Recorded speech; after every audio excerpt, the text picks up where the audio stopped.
Hi friends, అందరికీ నమస్కారం. అంజలి కథలకి స్వాగతం. ఈరోజు చందమామ కథలోని బేతాళ కథ పేరు శివమల్లుడి కథ. పట్టు వదలని విక్రమార్కుడు చెట్టు వద్దకు తిరిగి వెళ్ళి చెట్టుపై నుంచి శవాన్ని దించి భుజాన వేసుకుని ఎప్పటిలాగే మౌనంగా శ్మశానం కేసి నడవసాగాడు. అప్పుడు శవంలోని బేతాళుడు, రాజా, అర్ధరాత్రి వేళ హంసతూలిక తల్పంపై శయనించి సుందర స్వప్నాలలో తేలియాడవలసిన నువ్వు ఈ శ్మశానంలో కాటి కాపరిలా ఊడిగం చేయటం చూస్తుంటే విధి బలీయం అంటే ఇదేనేమో అనిపిస్తున్నది. సహజంగా కాంతా కనకాల కోసమే ప్రతి పురుషుడు ఆరాటపడుతూ ఉంటాడు. నీ ధోరణి చూస్తుంటే ఏ స్త్రీ హృదయాన్ని జయించడం కోసమో ఇన్ని కష్టాలకు గురి కావటం లేదు కదా అన్న శంక కలుగుతున్నది. అయితే ఇంత ఓర్పుతో పట్టుదలతో కార్యసాధనకు పూనుకున్న నువ్వు ఆఖరి క్షణంలో శివమల్లుడిలా మనస్సు మార్చుకొని వెర్రివాడిలా ప్రవర్తించి శ్రమ ఫలితాన్ని మరొకరి పాలు చేయగలవేమో అనే అనుమానంగా ఉంది. నీకు హెచ్చరికగా ఉండేందుకు అతడి కథ చెబుతాను, శ్రమ తెలియకుండా విను అంటూ ఇలా చెప్పసాగాడు. పూర్వము ప్రణవపురాన్ని విజయసేనుడనే రాజు పరిపాలించేవాడు. ఆయన సహృదయుడు, పరిపాలనా దక్షకుడు. ప్రణవపురానికి పడమర దిశగా అరణ్య ప్రాంతంలో ఒక గిరిజన గూడెం ఉండేది. యుద్ధ సమయాల్లో ఆ గిరిజనులు విజయసేనుడికి సాయపడేవాళ్ళు. ఆ గిరిజనగూడెం నాయకుడి పేరు శంభునాథుడు. అతడి కుమారుడు శివమల్లుడు. విలువిద్యలో మహానేర్పరి. అరణ్యంలో మెరుపు వేగంతో పరిగెత్తే జింకనైనా పులినైనా ఒకే ఒక బాణం దెబ్బతో నేల కూల్చేవాడు. ప్రణవపురానికి పొరుగునే ఉన్న కైవల్యపురి రాజు ధీరసేనుడు విజయసేనుడికి సామంతరాజు. ఒకనాడు ధీరసేనుడి కుమార్తె యువరాణి అమృతవల్లి తన చిలికత్తెలతో వనవిహారానికి బయలుదేరింది. ఆమె ఉన్న రథము గిరిజనగూడెం ప్రాంతాన వెళుతూ ఉండగా ఒక అడవి మామిడి చెట్టు పైనుంచి భయంకరమైన కొండ చిలువ ఒకటి యువరాణి పైకి దుమికి మింగటానికి ప్రయత్నించసాగింది. యువరాణి ప్రాణభయంతో కంపించిపోతూ పెద్దగా ఒక కేక పెట్టింది. రథసారథి చిలికెత్తలు హడలిపోయి రథం మీద నుంచి క్రిందకు దూకి రక్షించమంటూ కేకలు వేయసాగారు. ఆ సమయంలో ఆ ప్రాంతానికి వేటకు వచ్చిన విజయసేనుడు ఆ ఆర్తనాదాలు విని గుర్రం మీద వేగంగా అటుకేసి వచ్చి ఆ దృశ్యం చూసి నిర్విణ్యుడయ్యాడు. అతనికి రథానికి దాదాపు 200 గజాల దూరం ఉన్నది. బాణం వేసి కొండ చిలువను హతమారుద్దామా అంటే గురి తప్పి బాణము ఆ సౌందర్య రాశికి తగలవచ్చు. ఏం చేయటమా అని విజయసేనుడు మదనపడుతున్నంతలో కేకలు విని పరుగు పరుగున వస్తూనే శివమల్లుడు అమ్ములు పొదిరించి ఒక బాణం తీసి కొండ చిలువ తలకు గురి చేసి వదిలాడు. బాణము జుంకారనాదం చేస్తూ పోయి కొండ చిలువ తలకు తగిలింది. ఆ మరుక్షణము కొండ చిలువ మెలికలు తిరుగుతూ నేల మీద పడింది. అమృతవల్లి ప్రాణాపాయం నుంచి బయటపడింది. తర్వాత తనను సమీపించిన శివమల్లుణ్ణి కృతజ్ఞతాపూర్వకంగా చూస్తూ ఆమె, నేను కైవల్యపురి యువరాణి అమృతవల్లిని. నీ కారణంగా నేను ప్రాణాపాయం నుంచి రక్షించబడ్డాను. ఎంతో కృతజ్ఞురాలిని. నీ సహాయానికి విలువ కట్టలేకపోయినా నా తృప్తి కోసము ఈ రత్నహారం తీసుకో అంటూ తన మెడలోని హారాన్ని తీసి శివమల్లుడికి అందించింది. హారం తీసుకుని తనను కన్నార్పకుండా చూస్తున్న శివమల్లుడితో, యువరాణి, వీలు చూసుకుని ఒకసారి రాజధానికి రా. నిన్ను నా అంగరక్షకుడిగా నియమించమని నాన్నగారికి చెబుతాను. నీకు అభ్యంతరం లేదంటేనే సుమా అన్నది మందహాసంతో. ఆ దృశ్యం చూసిన విజయసేనుడి మనసు ఈర్ష్యతో భగ్గుమనది. రాజకుమారి కనీసం తన వైపు కూడా చూడకపోవటమో అతడికి మరింత బాధ కలిగించింది. రాజధాని చేరిన విజయసేనుడికి యువరాణి అమృతవల్లి రూపమే కనుల ముందు కదలసాగింది. ఆమెను వివాహమాడని జీవితము వ్యర్థమనిపించింది. యువరాణి తన సామంత రాజు కుమార్తె. తను వివాహమాడతానంటే తప్పకుండా సమ్మతిస్తుంది అనుకున్నాడు. ఒకవేళ అందుకు అంగీకరించకపోతే కారణము శివమల్లుడై ఉంటాడు. ఇలా విజయసేనుడు ఊహాగానాల్లో మునిగి తేలుతూ ఉండగా వేగులు శివమల్లుడు యువరాణి అంగరక్షకుడిగా నియమించబడ్డాడన్న వార్త తెచ్చారు. ఇక ఆలస్యం చేస్తే యువరాణి తనకు దక్కదన్న ఆలోచన కలిగింది విజయసేనుడికి. అతడు అమృతవల్లి తండ్రి ధీరసేనుడికి ఒక లేఖను రాస్తూ అందులో అమృతవల్లిని తనకిచ్చి వివాహం చేయాలని కోరుతూ, ఒకవేళ అతడందుకు అంగీకరించడేమోనన్న అనుమానంతో అలా కాని పక్షంలో కైవల్యపురిని జయించైనా యువరాణిని చేపట్టక మాననని ఉదహరించి లేఖను ఒక దూత ద్వారా ధీరసేనుడికి పంపించాడు. ఆ లేఖను చదివిన ధీరసేనుడు ఆనందంతో తబ్బి ఉబ్బైపోయి దాన్ని తన కుమార్తెకి ఇస్తూ, చూడమ్మా, మహారాజు నిన్ను వివాహమాడదలిచాడు, నీ అదృష్టం పండింది అన్నాడు. లేఖను చదివిన అమృతవల్లి ముఖము కోపంతో జేవురించింది. ఆమె కొద్దిసేపు మౌనంగా ఉండి తండ్రితో, నాన్న, ఈ లేఖ ఒక రాజు తన సామంతుడికి చేసే హెచ్చరికలా ఉంది తప్ప నాపై ఆయనకి నిజమైన అనురాగం ఉన్నట్లుగా కనిపించడం లేదు. ఇలాంటి అహంభావిని వివాహమాడి నేను సుఖపడలేను అని తానే స్వయంగా జవాబు రాసి దూత ద్వారా విజయసేనుడికి పంపింది. అమృతవల్లి లేఖ చదివిన విజయసేనుడు ఆగ్రహంతో ఊగిపోయాడు. లేఖలోని సారాంశం ఏమిటంటే, ప్రస్తుతం నేను వివాహం చేసుకునే ఆలోచనలో లేను. మన్నించండి. నన్ను బలవంతంగా వివాహమాడాలనే ఆలోచనను విరమించండి. మీ పెద్ద సైన్యంతో మా రాజ్యాన్ని జయించటము మీకు చిటికలో పని. అయితే మా రాజ్యాన్ని గెలిచినంత మాత్రాన నా హృదయాన్ని గెలిచినట్టు కాదు కదా. ఆలోచించి సరైన నిర్ణయం తీసుకోండి. ఈ లేఖను 1-2 సార్లు చదివిన తర్వాత విజయసేనుడికి ఆవేశం తగ్గి స్థిమితంగా ఆలోచించాడు. పరస్పరమైన ఆకర్షణ, ప్రేమానురాగాలతో కాక తన సైనిక బలంతో భయపెట్టి యువరాణిని వివాహమాడదలచటము పెద్ద పొరపాటని, రాజోచితం కాదని అతడు గ్రహించాడు. తన కుమార్తె రాసిన లేఖను చదివి ఆగ్రహించి విజయసేనుడు తన రాజ్యం మీదకి దండెత్తి రాగలడని ధీరసేనుడు భయపడ్డాడు. కానీ 2-3 నెలలు గడిచినా అలా జరగకపోయేసరికి విజయసేనుడు మరొక యువతిని పరిణయమాడదలిచాడేమో అనుకున్నాడు ధీరసేనుడు. అయితే అమృతవల్లి అతడితో, నా ఊహ నిజమైంది నాన్న. నా లేఖ చదివిన విజయసేనుడు యుద్ధ ప్రయత్నాల్ని విరమించి నన్ను మరింత గాఢంగా ప్రేమిస్తాడని ఊహించాను. అలాగే జరిగింది అన్నది. కొంతకాలం గడిచాక ఒకనాటి సాయంత్రపు వేళ అమృతవల్లి ఉద్యానవనంలో తిరగసాగింది. శివమల్లుడు ఉద్యాన ద్వారం వద్ద నిలబడి ఉన్నాడు. అమృతవల్లి అటూ ఇటూ తిరుగుతూ ఒకచోట ఎండుటాకుల మధ్య పడుకుని ఉన్న సర్పం మీద కాలు మోపింది.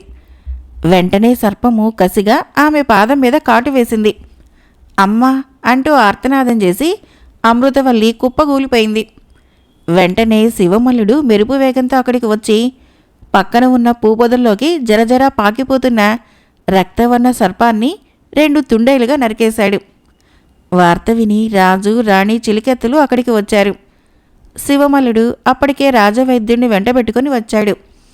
రాజవైద్యుడు మరణించిన పామును చూసి దిగ్భ్రాంతి చెందాడు. ఆయన అమృతవల్లి పాము కాటుకు గురైన పాదానికి ఏదో పసరు రాసి ధీరసేనుడితో, మహారాజా, యువరాణి గారికి కాసేపట్లో స్పృహ వస్తుంది. కానీ ఆమె విషప్రభావం వలన శాశ్వతంగా అంధురాలైతుంది.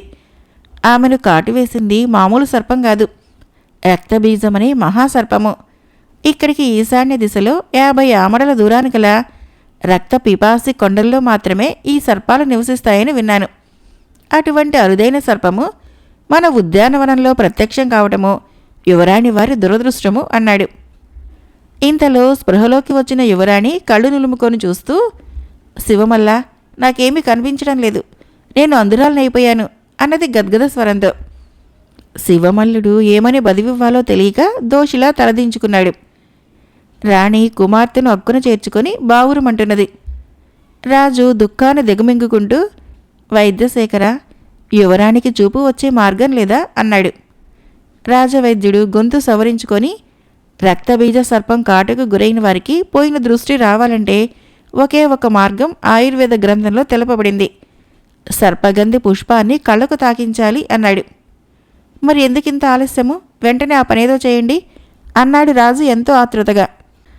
రాజవైద్యుడు నిట్టూరుస్తూ, మహారాజా, ఇంతకు ముందే విన్నవించాను. ఎవరైనా సాహసించి వెళ్ళి నేర్పుగా రక్త పిపాసి కొండల వద్ద గల ఒక కాళికాలయం దాపులు ఉన్న సర్పగంధి వృక్షం నుంచి దాని పుష్పాన్ని తీసుకొని రావాలి. బాల్యంలో మా తాతగారు చెప్పగా విన్నాను. ఆ వృక్షము 50 సంవత్సరాలకు ఒక పుష్పాన్ని మాత్రమే పూస్తుందట. అది చికిత్సకు ఒక్కసారి మాత్రమే ఉపయోగిస్తుంది. దాదాపు 100 అడుగుల ఎత్తు పెరిగే ఆ మహావృక్షం చుట్టూ రక్తబీజ సర్పాలు సంచరిస్తూ ఉంటాయట. వాటి బారిన పడకుండా ఆ పుష్పాన్ని సంపాదించడం కష్టసాధ్యము అన్నాడు. రాజు కాసేపు ఆలోచించి సర్పగంధి పుష్పాన్ని సంపాదించి యువరానికి చూపు తెప్పించిన మహావీరుడికి ఆమెనిచ్చి వివాహం జరిపిస్తానని రాజ్యమంతా చాటింపు వేయించండి అని చెప్పాడు. వెంటనే శివమల్లుడు, మహారాజా, ఆ సర్పగంధి పుష్పాన్ని సాధించుకుని రావడానికి ప్రయత్నిస్తాను, నన్ను ఆశీర్వదించండి అన్నాడు. నీకు జయం కలుగుగాక అని రాజు అతన్ని ఆశీర్వదించాడు. శివమల్లుడు అశ్వశాలలోని ఒక ఉత్తమజాతి అశ్వాన్ని అధిరోహించి వాయువేగంతో రక్తపిపాసి కొండలకేసి బయలుదేరాడు. ఈ సంగతి మర్నాటి ఉదయానికే ప్రణవపురి రాజైన విజయసేనుడికి వేగుల ద్వారా తెలిసింది. వెంటనే విజయసేనుడు మరొక ఆలోచన లేకుండా సర్పగంధి పుష్పం కోసం బయలుదేరాడు. శివమల్లుడు రాత్రివేళల కొన్ని గంటలు మాత్రము ఏ చిటి క్రిందనో నిద్రపోతూ వారం రోజులు ప్రయాణించి చివరికి శిథిల కాళికాలయం పక్కనే ఉన్న సర్పగంధి వృక్షాన్ని చేరుకున్నాడు. ఆకాశాన్ని అంటేటట్లు ఉన్న ఆ వృక్షం చుట్టూ అసంఖ్యాకంగా రక్తబీజ సర్పాలు తిరుగుతున్నాయి. వాటి బారిన పడకుండా వృక్షాన్ని సమీపించటము అసాధ్యమని శివమల్లుడు గ్రహించాడు. ఆకులు కొమ్మలు అంతగా లేని ఆ చెట్టు చిటారున ఆకాశంలో నక్షత్రంలా ఒకే ఒక సర్పగంధి పుష్పము అరుణవర్ణంలో మెరిసిపోతూ కనిపించింది. శివమల్లుడు పుష్పం కేసి కొద్దిసేపు కన్నార్పకుండా చూసి ఆ తర్వాత వింటికి బాణం సంధించి పుష్పం కేసి వదిలాడు. బాణము పుష్పానికి గురిగా తగిలి గాలిలో తేలుతూ వచ్చి క్రింద పడింది. వెంటనే విషసర్పాలు దాని చుట్టూ గుమిగూడాయి. ఇప్పుడు ఏమి చేయాలో పాలుపోని శివమల్లుడు పుష్పం కేసి అయోమయంగా చూస్తూ అలాగే ఉండిపోయాడు. ఇంతలో అతనికి దగ్గరలో గుర్రపు డెక్కల చప్పుడు వినిపించింది. కాసేపటికి గుర్రాన్ని అధిరోహించిన విజయసేనుడు అక్కడికి వచ్చాడు. అతడు గుర్రం దిగకుండానే సర్పాల మధ్య పడి ఉన్న సర్పగంధి పుష్పాన్ని చూసి, ఓహో, నాకంటే ముందుగా వచ్చి పుష్పాన్ని కొట్టావన్నమాట అన్నాడు శివమల్లుడి వైపు తల తిప్పి అసూయగా. మీరు ఇక్కడికి వస్తారని ఊహించాను మహారాజా. పుష్పం కోసం వెళ్ళకండి, చాలా ప్రమాదం అంటూ శివమల్లుడు మెరుపు వేగంతో పరిగెత్తి సర్పగంధి పుష్పాన్ని అంటుకున్నాడో లేదో రక్తబీజ సర్పాలు వాడి చేతి మీద కాటు వేశాయి. శివమల్లుడు తూలుకుంటూ వచ్చి పుష్పాన్ని విజయసేనుడి చేతిలో పెట్టి, మహారాజా, తమరు యువరాణి వారికి చూపు తెప్పించి వివాహమాడి సుఖంగా జీవించండి అంటూ విషప్రభావం వలన స్పృహ కోల్పోయాడు. కొద్దిసేపటికి వాడికి స్పృహ వచ్చింది గాని అంధుడైపోయాడు. రాజు విజయసేనుడు శివమల్లుణ్ణి కౌగలించుకొని, శివమల్ల, నీ త్యాగం నిరుపమానం. నిన్ను అపార్థం చేసుకున్నందుకు మన్నించు. నా ఆస్థానంలో ఒక్క ఆయుర్వేదమే కాక ఇతరత్ర వైద్యశాస్త్రాలు చదివిన నిపుణులెందరో ఉన్నారు. రక్తబీజాల సర్పాల కాటికి ఈ ఒక్క సర్పగంధి పుష్పమే చికిత్స అనుకోను అంటూ శివమల్లుణ్ణి గుర్రం మీద ఎక్కించుకొని రాజధానికేసి బయలుదేరాడు. బేతాళుడు ఈ కథను చెప్పి, రాజా, శివమల్లుడి ప్రవర్తన అసహజంగా అయోమయంగా ఉన్నదనటంలో సందేహానికి తావులేదు కదా. అతడు కొలువులో చేరిందే ఏనాటికైనా అమృతవల్లిని పెళ్లాడాలనే కోరికతోనే. అటువంటప్పుడు సర్పగంధి పుష్పాన్ని సాధించి యువరాణిని పెళ్లాడవలసింది పోయి తాను అంధుడై సాధించిన పుష్పాన్ని విజయసేనుడి చేతిలో పెట్టడం మూర్ఖత్వం కాదా?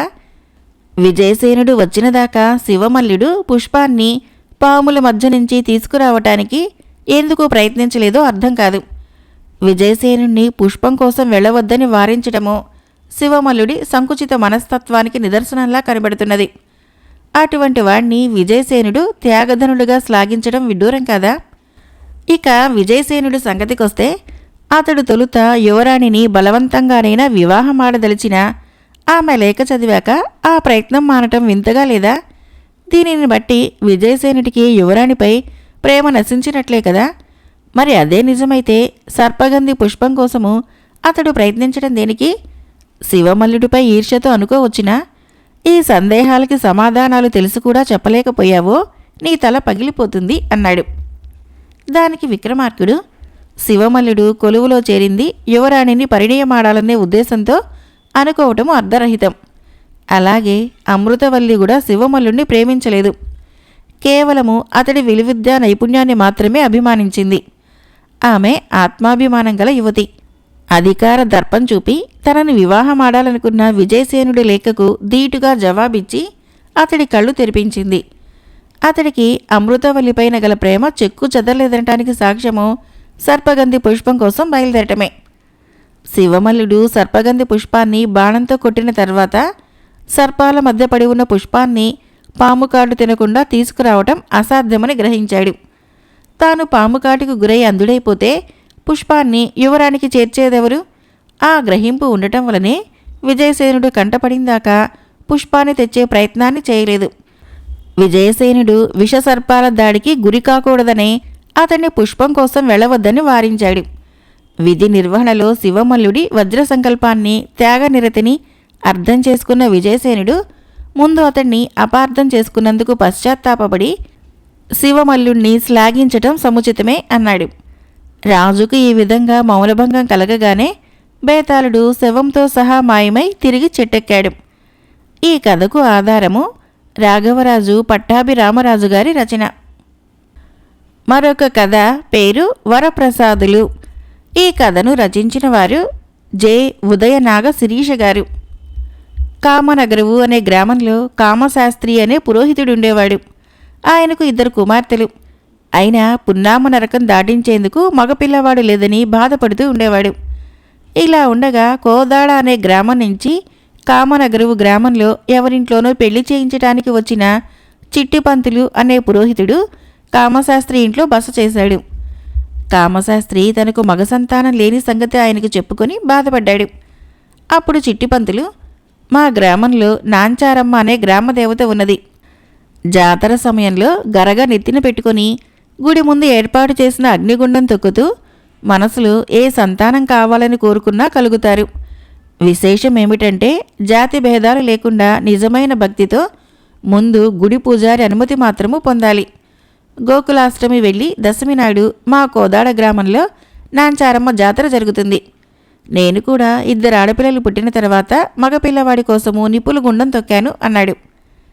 చిట్టిపంతులు చెప్పింది విన్న కామశాస్త్రి తను కూడా కోదాడ వెళ్ళి నిప్పుల గుండం తొక్కి మగ సంతానం పొందాలనుకున్నాడు. కొద్ది వారాల తర్వాత వచ్చిన గోకులాష్టమి నాడు శ్రీకృష్ణుడికి పూజ చేసి కామశాస్త్రి కోదాడ గ్రామానికి బయలుదేరాడు. ఆయన చీకటి పడే వేళకు కోదాడ శివారు గ్రామమైన చిత్రాడ చేరుకున్నాడు. చిత్రాడ నుంచి కోదాడ ఇంకా 3 క్రోసుల దూరం ఉంటుంది. ఆ సమయంలో ఆకాశము మేఘావృతమై ఉన్నది. అందుచేత కామశాస్త్రి చిత్రాడలోనే ఆగిపోదలిచాడు. పురోహితుడని చెప్పుకోవడం చేత గ్రామస్తులు అతన్ని గ్రామ పురోహితుడింటికి తీసుకుని వెళ్ళి ఆయనకు పరిచయం చేశారు. చిత్రాడ గ్రామ పురోహితుడు కామశాస్త్రిని సాదరంగా ఆహ్వానించాడు. కోదాడలో నాంచారమ్మ గుడి ముందు అగ్నిగుండం తొక్కేందుకు వెళుతున్నానని చెప్పిన కామశాస్త్రిని ఆయన ఆశ్చర్యంగా చూసి, అయ్యా, వేద పండితులమైన మనం కూడా అజ్ఞానంలో పడిపోతున్నాం. ఇప్పటికే మీకు 2 ఆడపిల్లలున్నారు. దైవం అనుకూలించి అగ్నిగుండం తొక్కితే మీకు మగపిల్లవాడు పుడితే మంచిదే. 3కి పెళ్లి పేరంటాలు చేసే ఆదాయము మీరు పౌరోహిత్యం మీద సంపాదించగలరా అని అడిగాడు. నారు పోసినవాడు నీరు పొయ్యక మానడు. అన్నింటికీ భగవంతుడే ఉన్నాడు. చనిపోయిన తర్వాత పితృలోకంలో సుఖంగా జీవించేందుకు ఇంత పిండం వేసే కొడుకు పుడితే అదే చాలు అన్నాడు కామశాస్త్రి. చిత్రాడ పురోహితుడు నవ్వి ఊరుకున్నాడు. ఇంతలో లోపల నుంచి భోజనానికి పిలుపు వచ్చింది. 2 పీటల మీద కూర్చున్నారు. చిత్రాడ పురోహితుడి కూతురు రమాదేవి వడ్డిస్తున్నది. కామశాస్త్రి పురోహితుడిని మీకెంతమంది పిల్లలు అని అడిగాడు. రమాదేవి కల్పించుకొని, అయ్యా, మా నాన్నకు నేనొక్కర్తెనే కుమార్తెను. నాకొక అన్న ఉండేవాడు. పున్నామ నరకం దాటిస్తాడని నిప్పుల గుండం తొక్కి మా నాన్న మా అన్నను కన్నాడు. కానీ 20 ఏళ్ల వయసులోనే మా అన్నకు 100 ఏళ్లు నిండిపోయాయి. మా అన్న పోయాడన్న బెంగతో మా అమ్మ కూడా కాలం చేసింది. పౌరోహిత్యం తప్ప మా నాన్నకి ఇంకే ఆధారము లేదు. ఒక కుర్రవాణ్ణి చేరదీసి తాను చేసే పౌరోహిత్యం పనులలో తాను బాధ్యత తీసుకొని నన్నిచ్చి పెళ్లి చేశాడు. మా వారు పక్క గ్రామంలో పెళ్లి చేయించడానికి వెళ్లారు. పున్నామ నరకం దాటించడానికి మా నాన్నకిప్పుడు అల్లుడే కొడుకు అన్నది. ఈ మాటలు కామశాస్త్రికి ఎంతో జాలి కలిగించాయి.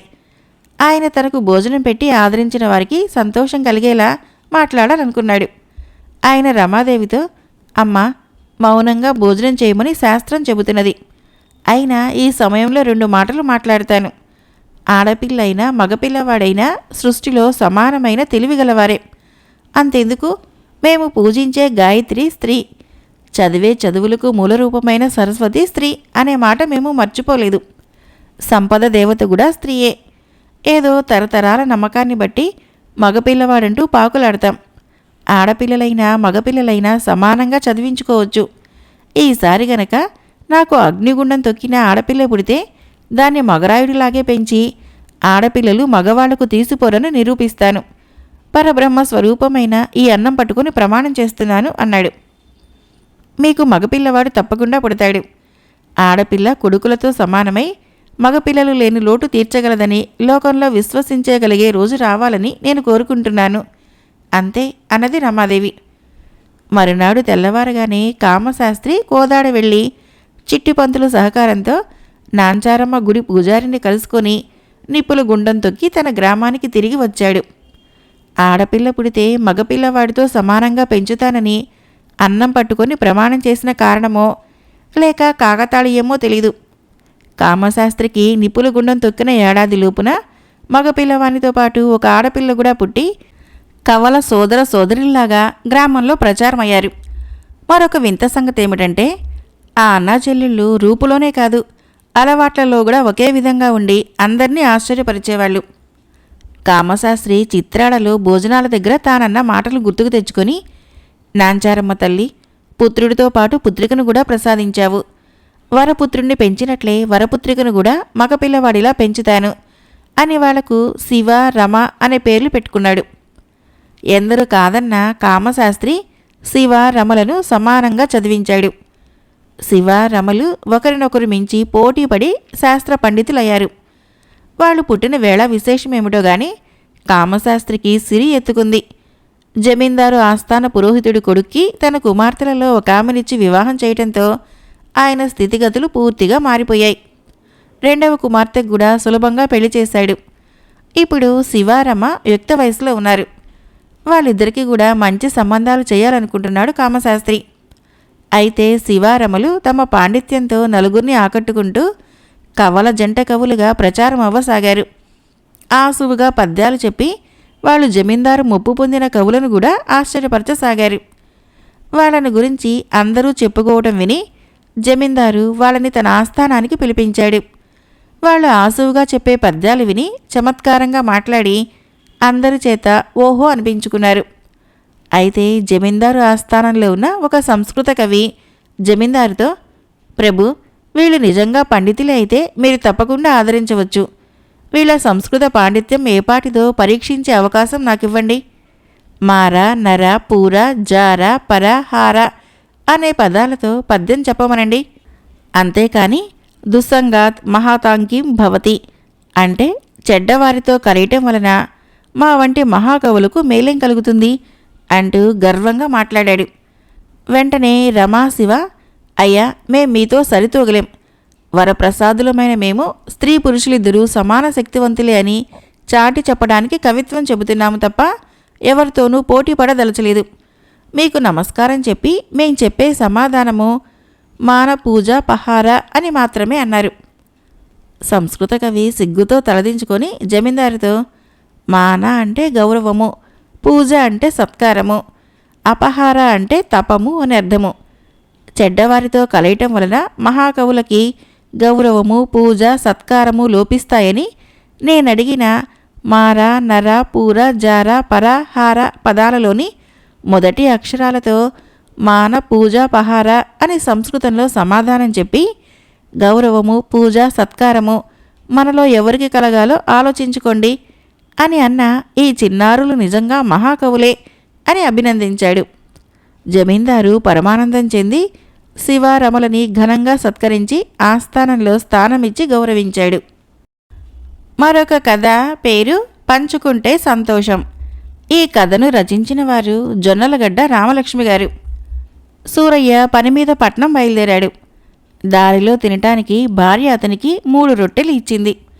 దగ్గర దారి కదా అని అడవిలో నుంచి కొంత దూరం వెళ్ళేసరికి ఒక యువకుడు హఠాత్తుగా అతన్ని అటకాయించాడు. ఆ యువకుడు చూడటానికి గొప్పింటి బిడ్డలా ఉన్నాడు. బట్టలు ఖరీదైనవే కాని మాసి ఉన్నాయి. యువకుడు ముందుగా తనకు తినటానికి ఏమైనా ఇవ్వమని అడిగాడు. సూరయ్య ఇవ్వనన్నాడు. అప్పుడు వాడు బలవంతంగా సూరయ్య దగ్గర రొట్టెల్ని లాక్కొని ఆబగా తినేశాడు. తను తినటానికేమీ మిగలేదని సూరయ్య లబోదిబోమన్నాడు. ఆ యువకుడు అదేం పట్టించుకోకుండా, నీకు ఇక్కడికి దగ్గరలోనే ఉన్న భద్రగిరి తెలుసా అని అడిగాడు సూరయ్యని. తెలుసునన్నట్టుగా తలూపాడు సూరయ్య. పట్నం నుంచి భద్రగిరి వెళుతూ ఈ అడవిలో దారి తప్పాను. 2 రోజులుగా తిండి తిప్పలు లేవు. ఇప్పుడు నా ప్రాణం కాస్త తేరుకున్నది. నువ్వు నన్ను భద్రగిరి చేర్చు. భద్రగిరి జమీందారు మా నాన్న. ఆయన నీకు మంచి బహుమతి ఇస్తాడు అన్నాడు యువకుడు. బహుమతికి ఆశపడి సూరయ్య ఆ యువకుణ్ణి అక్కడి నుంచి భద్రగిరికి తీసుకుని వెళ్ళాడు. జమీందారు సంతోషించి సూరయ్యకు ముత్యాల హారం కానుకగా ఇచ్చాడు. తను చేసిన దానికి అంత గొప్ప ప్రతిఫలం వస్తుందని సూరయ్య అనుకోలేదు. ఆ ముత్యాల హారము చాలా విలువైందని చూడగానే తెలిసిపోతున్నది. అందువలన సూరయ్య సంతోషాన్ని మాటల్లో వర్ణించడం కష్టం. సూరయ్య ముత్యాల హారాన్ని మెడలో వేసుకున్నాడు. పట్నం ప్రయాణం ఆలోచన మానుకున్నాడు. వెంటనే తన ఊరుకు తిరిగి వెళ్ళాడు. తనకు పట్టిన ఈ అదృష్టం గురించి తెలిసిన వాళ్లకు చెప్పుకోవాలని అతడికి ఉబలాటంగా ఉంది. ముందుగా అతడికి గోవిందం ఎదురయ్యాడు. హడావుడిగా ఎక్కడికో పోతున్న గోవిందాన్ని ఆపి, నా మెడలో ముత్యాలహారం చూశావా? ఇది భద్రగిరి జమీందారిది. ఆయన నాకిది కానుకగా ఇచ్చాడు అన్నాడు. గోవిందం అతడు చెప్పేది పెద్దగా పట్టించుకోకుండా, లచ్చన్న కూతురికి పెళ్లి కుదిరిందట. ఊరందరికీ సంతోష వార్త ఇది. ఏ సాయం కావలసినా చేస్తానని లచ్చన్నకు చెప్పడానికి వెళ్తున్నాను. నువ్వు వస్తావా అని అడిగాడు. లచ్చన్న కూతురు తెలివైనది, పనిమంతిరాలు, చూడటానికి బాగుంటుంది. కానీ కుడి కన్ను కాస్త మెల్ల. అందువలన ఏ సంబంధము కుదరకుండా ఉంది. ఊరందరికీ లచ్చన్న మీద జాలి. ఆ పిల్లకి పెళ్లి కుదరాలని అంతా కోరుకుంటున్నారు. ఆ విషయం సూరయ్యకు కూడా తెలుసు. అయినా గోవిందము తనకు పట్టిన అదృష్టం గురించి పట్టించుకోకుండా మరొక విషయం మాట్లాడటం నచ్చక, నాకిప్పుడు వేరే పనుందిలే అంటూ ముందుకు నడిచాడు. అంతలో సూరయ్యకు బడి పంతులు పూర్ణానందం ఎదురయ్యాడు. సూరయ్య తన మెడలోని హారాన్ని పంతులకు చూపించి, ఇది మామూలుది కాదు, భద్రగిరి జమీందారిది. ఆయన నాకిది కానుకగా ఇచ్చాడు అన్నాడు. అలాగా, బాగుంది అని మాట వరుసుకొని, మన ఊరి పండితుడు రామశాస్త్రికి రాజధానిలో రాజసన్మానం జరిగిందట. ఇది ఊరందరికీ గర్వకారణం. రామశాస్త్రి తిరిగి నిన్న వచ్చాడట. చూడటానికి వెళ్తున్నాను. నువ్వు కూడా వస్తావా అని అడిగాడు పూర్ణానందం. నేనేదో చెబుతుంటే ఇంకెవరి గురించో చెబుతాడేమిటి అని సూరయ్య మనసులో విసుక్కొని, నాకిప్పుడు వేరే పనుందిలే, నేను రాలేను అంటూ ముందుకు సాగిపోయాడు. సూరయ్య కొంత దూరం నడిచి ఒక పక్క సందు తిరిగేసరికి అతడికి నాగరాజు ఎదురయ్యాడు. హడావుడిగా పోతున్నవాడల్లా సూరయ్యను చూసి ఆగి, నీ మెడలో ఏదో మెరుస్తున్నదే, హారమా? పట్నంలో కొన్నావా? చూడటానికి ముత్యాల్లా ఉన్నాయి. నకిలీవా మంచివా? ఎంతైందేమిటి అంటూ ప్రశ్నల వర్షం కురిపించాడు. తాను చెప్పకుండానే హారం గురించి అడిగినందుకు సూరయ్య చాలా సంతోషించి, ఇది అసలు సిసలు ముత్యాల హారం, భద్రగిరి జమీందారుది. కొనటం నా వలనైతుందా? ఆయన ఊరికే కానుకగా ఇచ్చాడు కాబట్టి ఇలా మెడలో వేసుకోగలిగాను అన్నాడు గొప్పగా. నాగరాజు అతన్ని ఇంకేమీ ప్రశ్నించలేదు. సూరయ్య చెప్పింది పట్టించుకోకుండా, ఇది విన్నావా? మన వెంకటపది మెట్టపొలం కదా.